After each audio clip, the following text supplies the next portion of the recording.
Guys, girls, I'm just trying to figure out something as I have a very, very bad hair day, but at the same time, I work late.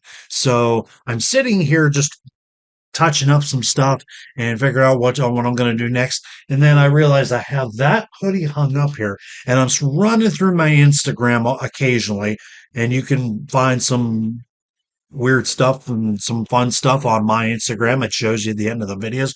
But what would have happened? Like, what would have literally happened?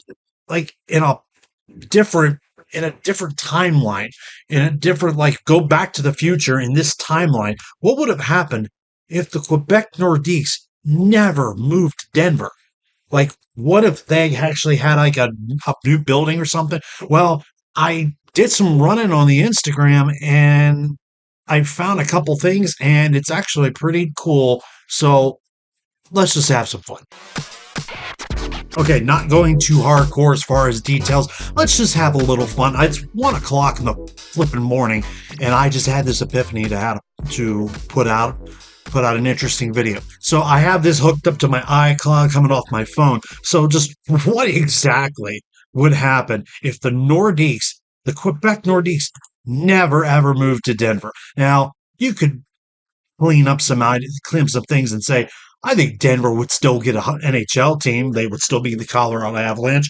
But what would happen if Quebec never left? Like if they got new ownership and they stayed in the Colisée for maybe a couple more years and then got a new building and then had their future to whatever they would have had. So let's just play with this, shall we? I'm going to show you this, and the guy who did this, his name is CD24_design, and he does some really, really funkadelic like stuff.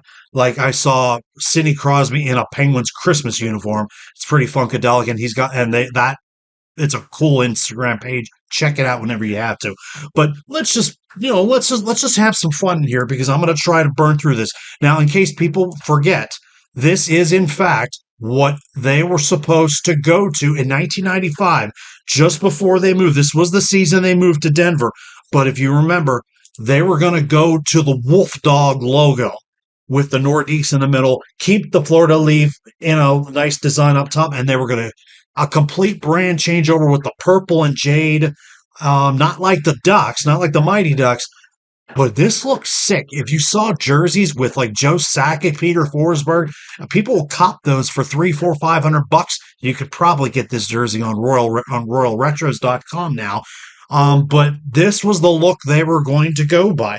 Now I'm going to try to go through this because I have my homework here on my phone. So this was actually so cool. And if I do find this jersey, I kind of want to cop it because you can make bank on this. So let's just go through this. Now, what would have happened? They would just probably have that for a while and then go to 2000.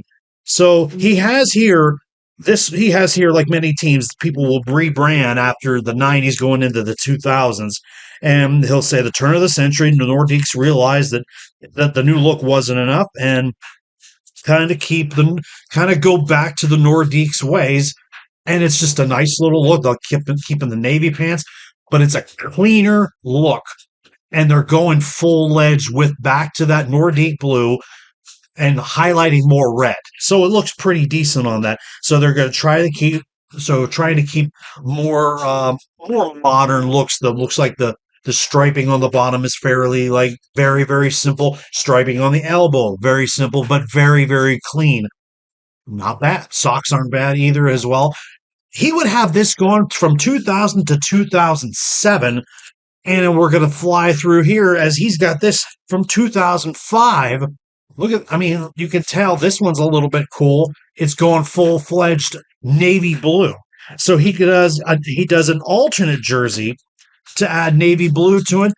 And you've never seen navy blue for the Nordiques. Not really. There were times where people see jerseys on eBay and whatnot, and people see pictures from the Nordiques past and present. People remember if they saw two different types of blue. It's really, really difficult. Clean as can be. The arms striping on the bottom, and there's no shoulder patches, nothing. So interesting, nice little tidbit for this. What does he have next here? I'll fly through this. Oh, this is going to be the fun part. Let me just zoom in here. He goes from 2007. It's the Reebok Edge era. Remember where everybody got a whole new like a whole new wardrobe. That was the Reebok Edge, and Reebok had that jersey contract for 10, 11, 12 years. And you could see all the different like template work, design work underneath the arms, the sides of the jersey, the trim, the trims on the arms, trims on the. This is going back, but they're also adding into the Reebok Edge era, so it is pretty funkadelic. I'll tell you that right now. I really don't even have anything else to say about it because that was the Reebok Edge era. So let's fast forward. 2011. Let's see what we got here. It looks like a really old school type of sweater from here. It's a little bit of a heritage classic type of thing. So they brought back one of the like an older model. Block shoulders, got some trim around the block shoulders. Florida leaf on top. Number on the side here. Just some basic big stripe, small stripe. Do the same thing on the bottom. Very classic. You could use this possibly as a winter classic type of a jersey. Very close to it. So simple enough. Let's move on. Now 2013, a little bit of updated trim with the just dropping this full navy. They drop all the navy, go back to your original colors. You still have the Reebok Edge trim. You still have everything else underneath the arms, on the sides of the jersey. That's what Reebok was big. All that underneath stuff. I'm just gonna fly through this slanted color of the trim on the arm. Also decent. Here's a funkadelic looking thing. They have a heritage classic. They would play Montreal in 2015. It was actually pretty cool. It's an old WHL type of day, WHA type of thing. I don't really have anything to say bad about. They'll go red on the shoulders. A lot of trim. There's a lot to go around here. The white stripe. Don't know if we need that, but big white stripe with the number on inside and just your basic blue stripe. Red stripe. The bottom of the jersey is just your big red stripe. Probably making. I mean, I'm not going to really say a bad or a good thing about it. It's a heritage classic. That's what it's supposed to be. I'm not going to say that's about an A tier for me. I would take that in a heartbeat. Let's go to 2017 because that's what it is. I mean, this is the actual the Reebok era, or excuse me, Reebok going into the Adidas era. Now, it doesn't have the button on the bottom, but you're kind of bringing Adidas back a little bit. They're kind of bringing its old model back, but just updating shoulder stripes. The bottom stripe on the jersey, clean, just one stripe. And then you have your normal stuff up top. Adidas would start its run in 2017. Everybody remembers that.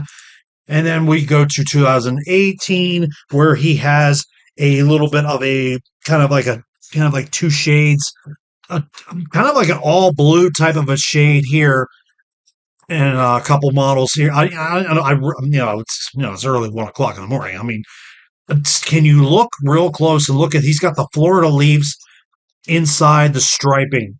That's actually funky. That really is sharp. It would make more sense, I think, if he did that in the bottom of the stripe on the bottom of the jersey. Just match that with this. Chef kiss. This isn't bad. Kind of. This would be really close to not necessarily reverse retro-ish, but a good alternative. Not too bad. Let's just do this right here. Look at this model right here that he's got for 2021, 2022. He actually has these two labeled under reverse retros. So he would have, imagine if they kept the wolf dog and just used the original Nordique colors. I mean, that is full fledged. That's almost Timberwolves with red instead of another their accents here. Just the V shaped on the sleeves. Florida leaf is in red. That's a good reverse retro. I'd probably give that an A tier. But when you go full fledged red, that is the old school jersey. Florida leaves on the bottom, white stripes, nothing on the side, just your stripe on the wrists, on the edge of the sleeves. Florida leaf up top. and you have your full-fledged red jersey, I'm telling you, that is about as S tier. And I know it's I would call it that, but that's also the equivalent of the Toronto Blue Jays wearing a red jersey when they do that a couple times. They do that for Canada Day. I'm I'm down with this. And there's one last thing I'll show you to it. I'm going to close the bar. What would happen if they just went to 2025? Let's just go back to the old days. Let's just go back to what we knew best. The original jerseys that we wore under the old under this could probably be it's gorgeous. This is the Nordiques I remember, but it's pretty much under either Adidas Prime Green or Fanatics. Could have been either one. I'm sure it would just stand out very, very well. But guys, I just wanted to throw something out at 1 o'clock in the morning. So I know it's the Nordiques, and I could sit here and bark about they need to be back. They've got an arena. They're ready to go. And if Gary Bettman doesn't bring them back, the PWHL is going to take Quebec, and they're going to, and it's going to skyrocket because they will sell out every game. These are funky. Check out that guy's what was his name? What was his name again? CD 24 underscore design. He does some funkadelic stuff. And you got a chance to check this out. Bars closed. What was your favorite? Are these all funky? Are they out of whack? Does it drive you crazy? Sure as hell drives me crazy because I'm ready to go to bed. Bar's closed. I'll see you guys in the next one.